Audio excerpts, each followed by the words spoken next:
दो चीज़ें हैं सर।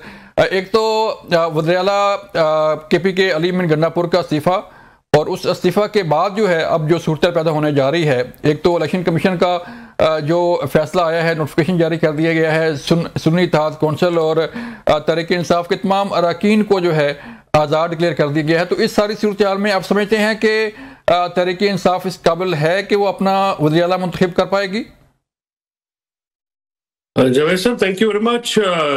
गुजारिश है सर कि जो इस वक्त स्ट्रेंथ है पीटीआई को, तो 8 फरवरी को जो वोट पड़ा है तो तब भी कोई उनकी जो पार्टी नहीं थी और निशान भी एक नहीं था, लेकिन लोगों ने इमरान खान पे अपने एतमाद का इजहार किया।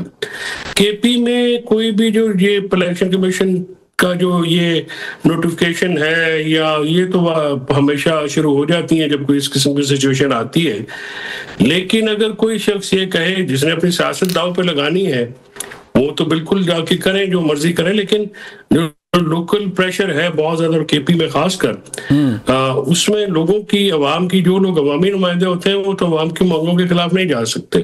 ठीक है। तो मेरा नहीं ख्याल कि ये एक प्रोपेगेंडा है वफाकी हुकूमत की तरफ से या अपोजिशन की तरफ से, ये कहा जा सकता है कि जी वो और ये रूटीन की बातें होती हैं, जो जमातें हैं वो ये दावे बुलंदोबांग करती रहती हैं, लेकिन इसमें कोई हकीकत का जो शायबा है वो नहीं है, और पीटीआई को कोई मुश्किल नहीं होगी सुहेल अफरीदी साहब को मुंतखब कराने में।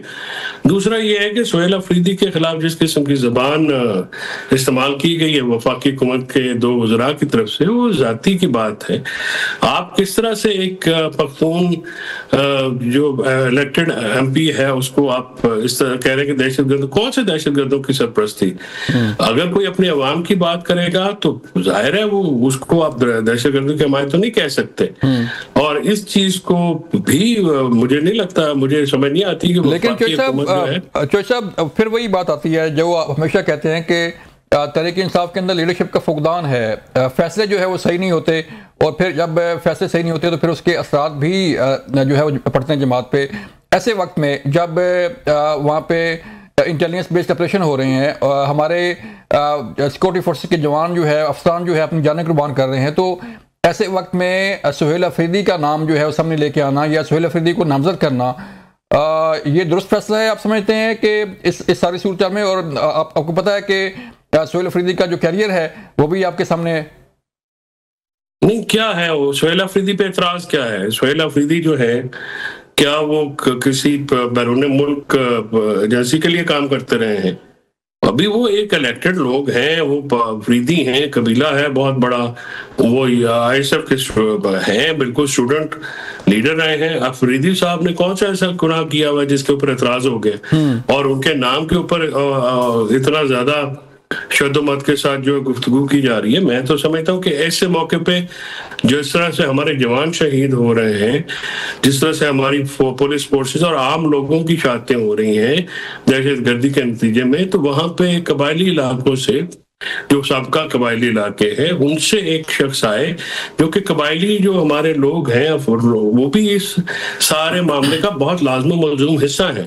तो आपको उनसे कोई ऐसी तो क्यों है कि वो दहशतगर्दी के खिलाफ वफाक की पॉलिसी को टो नहीं करेंगे, या वो कन्विंस अगर बैठेंगे तो अपने लोगों को कन्विंस करेंगे कि जी इसमें जो है पॉलिटिकल ये मामला आप करें, डिप्लोमेटिक एलिमेंट भी रखें, क्योंकि जो टीटीपी का जावेद बलोच साहब इस वक्त सिचुएशन है तालिबान के हाथ में, तो मेरा नहीं ख्याल कि पूरा अफगानिस्तान का कंट्रोल भी है, और वहां पे जब तक आप एक सियासी, डिप्लोमेटिकली और अस्करी तीनों अप्रोचेस को एक यकजा करके नहीं करेंगे तो फिर प्रॉब्लम होगा। तो मुझे नहीं समझ में आती कि सुहेल अफरीदी साहब का आईनी इस्तेकाक है बतौर एमपीए, और उनके अवान का आईनी इस्तेकाक है कि अगर वो अक्सरियत में हैं तो उनको मुतलक करें। आइन और कानून यही कहता है, हर जो वजीर आला है, हर वजीर, हर मेंबर, वो पाकिस्तान के आइन और कानून जो कि वफाकी नौयत का है उसके तहफ़्फ़ुज़ की कसम खाता है।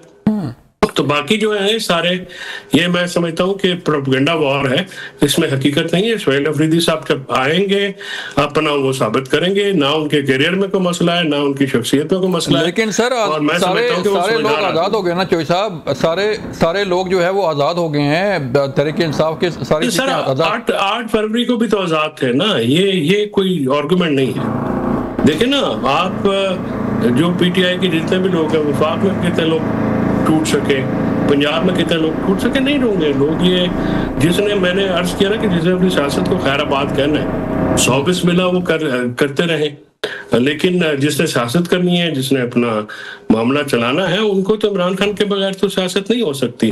केपी में खासकर और पूरे पाकिस्तान में भी।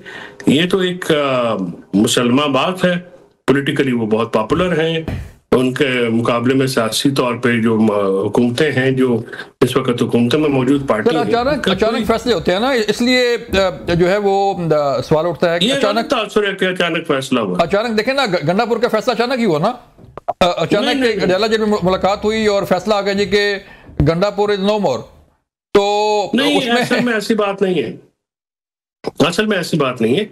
लोग क्योंकि सारी सूरत हाल के प्रीव्यू नहीं होते, लिहाजा वो मीडिया इवेंट्स के ऊपर या इसको वो ताने बाने जोड़ते हैं। अली अमीन साहब की जगह सुहेल अफरीदी साहब का फैसला तकरीबन 1 साल पुराना है। मैं इसलिए मुझे कभी हैरानगी नहीं हुई। अली अमीन साहब को भरपूर मौका दिया गया खान साहब की तरफ से, वो सियासत नहीं कर सके।